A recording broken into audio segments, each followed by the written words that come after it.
Mesdames et Messieurs les élus, Monsieur le Président du Conseil départemental, Monsieur le Président du tribunal, Monsieur le Procureur de la République, Monsieur le Président du Consistoire, Monsieur le Grand Rabbin, Monsieur le Président du CRIF, Monsieur le Président du Fonds social, Mesdames et Messieurs, Messieurs les Présidents, Monsieur le Président du Consistoire de Paris, Mesdames et Messieurs.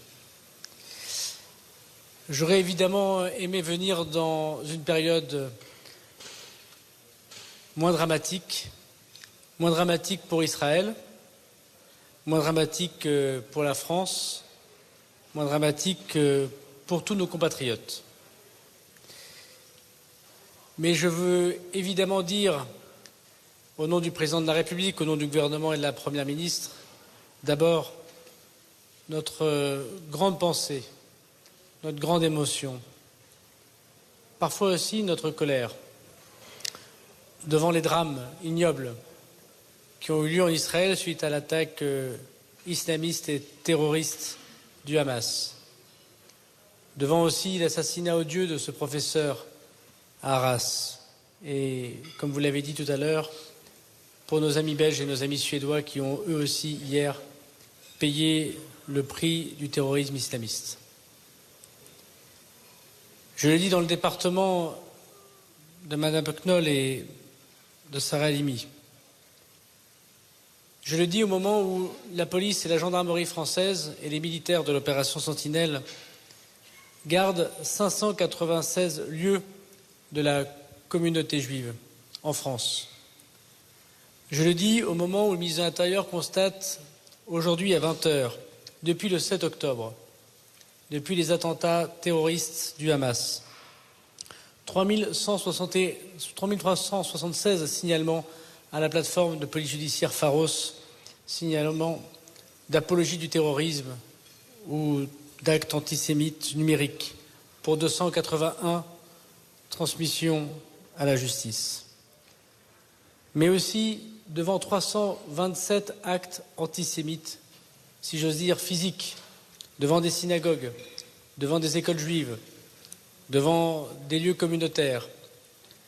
Mais grâce à la police, à la gendarmerie, grâce à la vigilance de toute la communauté, ces 183 interpellations qui ont eu lieu en quelques jours, dont 55 personnes d'origine étrangère, dont j'ai demandé, à la suite des instructions du Président de la République, que systématiquement leur titre de séjour leur soit retiré, qu'ils soient placés en centre de rétention administratif, comme c'est le cas de 12 d'entre eux. Parce qu'il ne peut pas y avoir de vie en France. Il ne peut pas y avoir de vie dans les valeurs de la République lorsqu'on a l'antisémitisme dans la tête et lorsqu'on a l'antisémitisme dans les actes. Oui, je veux le dire ici à tous les Français de confession juive. Les temps sont très difficiles. Je n'ignore pas ni la colère, ni la tristesse, ni la peur. Mais la République vous rend en ce moment ce que vous lui rendez tous les samedis, une prière pour la protéger. Et c'est aujourd'hui à la République de vous protéger. Donc je dis aux Juifs de France, au nom du gouvernement de la République, n'ayez pas peur. N'ayez pas peur parce que la police, la gendarmerie, les militaires, les préfets sont là pour protéger contre tout acte antisémite. N'ayez pas peur parce que nous saurons dénoncer que l'antisionisme aujourd'hui, incontestablement, est une forme d'antisémitisme. N'ayons pas peur parce que nous savons que lorsqu'on s'en prend aux Juifs en France, on s'en prend à la République, on s'en prend à ceux à qui nous devons protection, et on s'en prend bien évidemment à l'idée que nous nous faisons d'un pays à la liberté de culte, à la liberté de croire, à la liberté de s'exprimer, à la liberté de porter un vêtement religieux dans la voie publique, qui doit évidemment être reconnu pour toutes et tous. Je sais qu'il y a des endroits encore plus difficiles qu'ailleurs, et c'est pour ça que ce soir je suis en banlieue parisienne, parce qu'il y a des maires, monsieur le maire, parce qu'il y a des représentants des institutions, messieurs les présidents, qui savent faire vivre les communautés partout sur le territoire national, et personne ne touchera un cheveu d'un juif de France sans attendre la réponse foudroyante de l'État.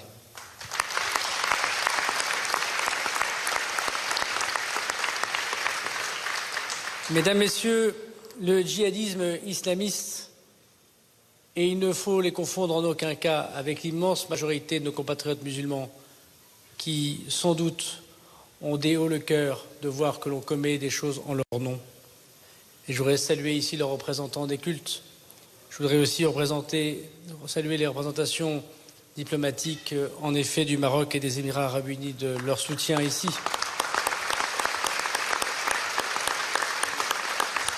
Mais le djihadisme islamiste n'est pas intermittent. La menace, elle est dans toutes les sociétés occidentales et elle touche la France depuis très longtemps. Et en plus d'être une attaque terroriste, le Hamas est une organisation islamiste. Et il ne faut pas se dire que les choses qui se passent en Israël ne concernent que le Proche-Orient. Elles concernent toutes les sociétés occidentales. Et elles concernent évidemment ceux qui devront être combattus avec la plus grande des énergies, les islamistes radicaux qui dévoient leur religion et qui tuent, qui massacrent.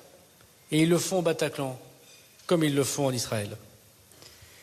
Je veux aussi dire que les indignations ne peuvent pas être sélectives. Et on ne peut pas choisir ces victimes. On ne peut pas choisir cette tragédie. On ne peut pas faire comme si des bébés décapités, des femmes enceintes éventrées, des jeunes fauchés en pleine vie valent d'autres crimes. C'est une barbarie terroriste. Et mettre le nom de résistance en face d'une barbarie terroriste, souiller le nom des justes, souiller le nom de Jean Moulin, de Joseph Kessel, des gaullistes, des communistes, de tous ceux qui ont, eux, été résistants. C'est non seulement ignominieux, mais c'est condamnable, politiquement, moralement et, je l'espère, judiciairement.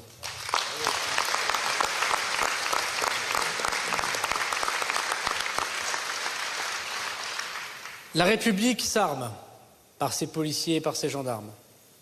Elle s'arme par une justice, et je remercie Monsieur le garde des Sceaux, qui, à la suite des instructions données par le président de la République en ce qui me concernait, a pris immédiatement une instruction de circulaire pénale pour demander que tout fait d'antisémitisme puisse avoir une réponse pénale la plus forte, et nous voyons déjà tomber ces décisions.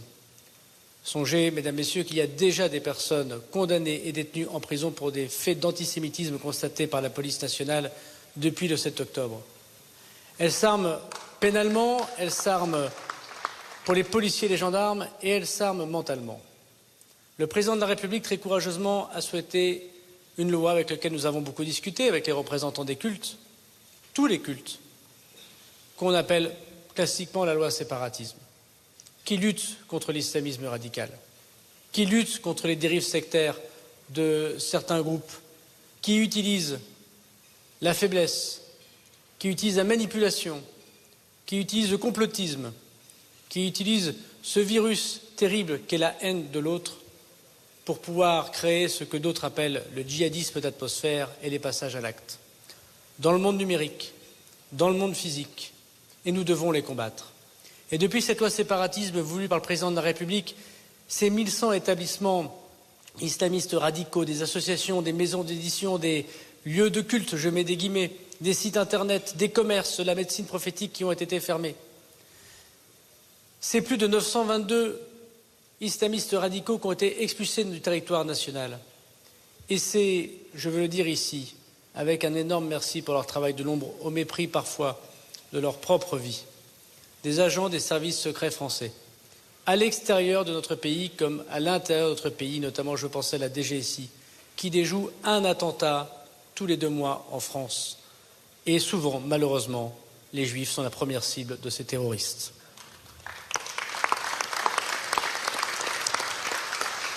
Alors nous armons la France pour nous protéger contre l'islamisme radical. Les paroles du président de la République ont été fortes dans le concert des nations pour condamner l'attaque terroriste du Hamas. Nous protégeons quotidiennement, jour et nuit, et on le fera, mesdames et messieurs, autant de temps qu'il le faudra, les lieux pour que les Juifs de France puissent vivre dans le plus beau pays du monde, pour protéger la première communauté d'Europe, pour protéger la 3e communauté du monde. Mais cette crise, mesdames, messieurs, elle a permis aussi d'abattre un certain nombre d'hypocrites. Elle a permis de révéler quel était le projet politique d'un certain nombre de responsables qui parlent à des millions de personnes et dont la voix porte. La haine du juif et la haine du flic se rejoignent, pas par conviction, mais par calcul électoral. Le cynisme pousse à penser qu'en portant des messages aussi décalés, aussi incompréhensibles, aussi ignominieux, on arrivera à récupérer quelques pourcentages de plus dans des endroits où on pense que certains Français sont pris à souhaiter la haine de l'autre, la haine d'Israël, la haine des Juifs. Tout ça pour quelques voix de plus. Alors, mesdames, messieurs, si jamais cela peut être salutaire, si en des choses aussi ignobles et dramatiques, quelque chose peut être salutaire, c'est je forme 3 vœux. Le fait que les Juifs de France n'aient jamais à craindre de leur sécurité en France. Et quand il y a des crises, que l'État français soit là et qu'il le voit. Le deuxième vœu, c'est le fait que nous pourrions tous considérer que s'en prendre à la sécurité d'Israël, c'est en prendre à la sécurité de tous les Juifs dans le monde. Et d'arrêter de distinguer l'antisionisme de l'antisémitisme, qui sont des discussions désormais de salon. Et enfin, de pouvoir montrer que ceux qui n'ont pas été là, au moment où il fallait utiliser des mots justes, où il ne fallait pas faire la confusion des esprits, quel cerveau peut confondre terrorisme et résistance, s'en souvenir et se dire que ce jour-là, alors la République aura besoin de défense. Quand on défend les Juifs, on défend toute la République. Quand on met des mots sur les choses, on défend tous les Juifs et surtout, on respecte les morts. Merci à vous.